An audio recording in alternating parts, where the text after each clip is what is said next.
To LaVar Ball saying, quote, "Keep my kid's name out of your mouth. Keep my family out of your mouth." Yeah, he hit a nerve there, that's for sure. We're joined by First Take's Will Kane.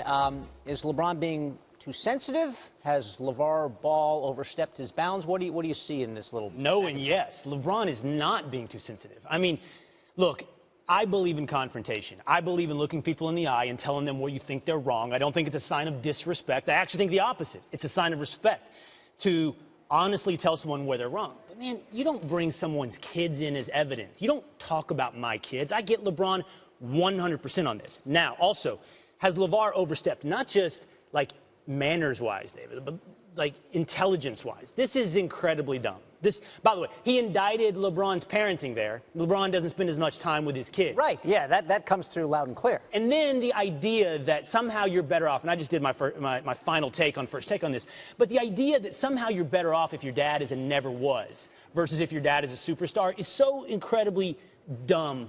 It's the kind of thing where you have like a momentary thought, you're like, oh, that sounds really smart, until you give it about, 60 seconds more of analysis. I mean, Ken Griffey Jr., Barry Bonds, Cecil Fielder, Prince Fielder, Dale Earnhardt Jr., the Mannings. We can keep going and going and going. Guys that managed to live up to their father's pressure. But isn't there a vein of that is a little bit true in the fact that he's obviously devoted his life to his kids and his basketball playing kids, whereas somebody who's a full-time professional athlete, they do have to be a little bit selfish to keep themselves in whatever shape, to keep themselves in the mental state to be that guy.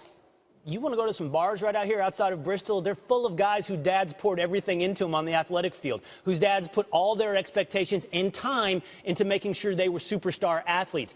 Doing that does not necessarily make you a good father. LaVar Ball might be a great father, and spending time with your kids is great. But, you know, Marinovicing them, for anybody who remembers Todd Marinovich some 20, 30 years ago, isn't necessarily the sign of a good father. I don't think that this somehow puts him on a better field or puts his kids on a better field than LeBron's kids. I mean, by the way, if you don't, I said this today on First Take, so sometimes you get repetitive, but if you don't think my analysis is right, use LaVar's. He said that comparing yourself to your dad is too much pressure, and that those expectations can somehow be disabling. He also has compared Lonzo to the two-time reigning MVP. He has said Lonzo is better than Steph Curry right now. So, yeah, pressure. He really believes in not putting too much pressure and expectations on your kid. Does anyone know what LaVar Ball's profession is? Does he have a job?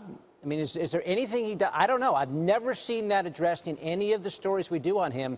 Obviously, they have a home. We've seen them playing in the driveway, but I don't know what his profession might be. So 2.2 points per game. That's what I know. 2.2. You had a little taste with the Monarchs in the World League of American Football. Yes. I am hard on him, and I think he deserves it. But look, I do want to say this: LaVar could be a great dad. I'm not in that house. He could be a great dad for Lonzo and LiAngelo, all of his boys, and he could be helping them.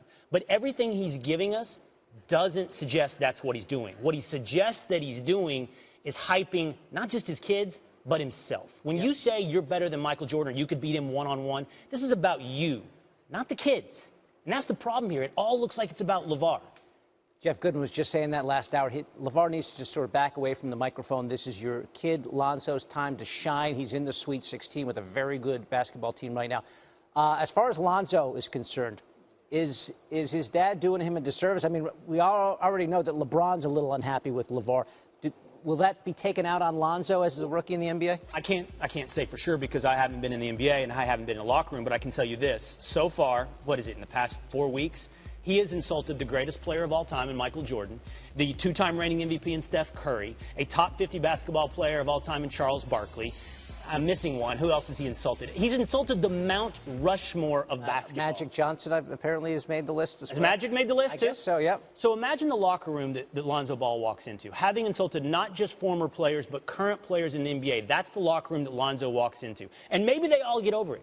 Maybe they can accept Lonzo as an individual and on his own terms. But by the way, I think he's hurting his draft stock. I mean, eventually, he recently said that his two younger sons' high school coach are the reason they didn't win a state championship in California. So now you got a guy who not only hypes his sons, but interferes with the coaching. So is Luke Walton excited to deal with LaVar Ball? Is Steve Alford ready to go to Indiana from UCLA? LeVar Ball is now a factor in the calculations of Lonzo Ball, and not a positive one. I do want to say LeBron did have nice things to say about Lonzo. Says he really likes him as a player. Seems like a good kid. He did have some issues with his dad, though, however. Will Cain joining us today on Coast to Coast, giving us his insight into the whole LeVar-LeBron tete-a-tete.